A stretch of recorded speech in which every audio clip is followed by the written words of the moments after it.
favorite? Huh? Because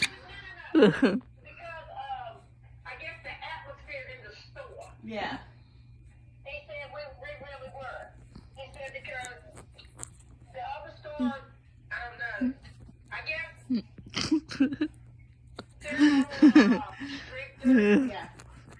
And even if we don't have to, well, I can't get to, we'll say you don't have to be strict to get people to do stuff. You might, some of you do, but you don't have to be so harsh you can't even smile or talk over there. You know?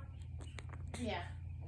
But, and I think that's why he was really talking about. But stuff he got, it really wasn't for us taking off more, but he was right to, because Miss Shirley saw him come in and she still, I don't think she let that lettuce sit there. She took it to the cooler. He wouldn't have said anything because it would have been cooling down. But it was there, and it wasn't even enough to make a salad. But it was left out.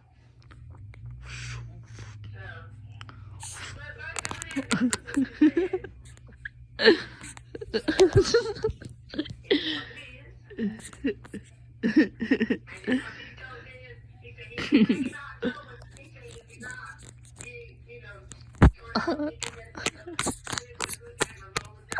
the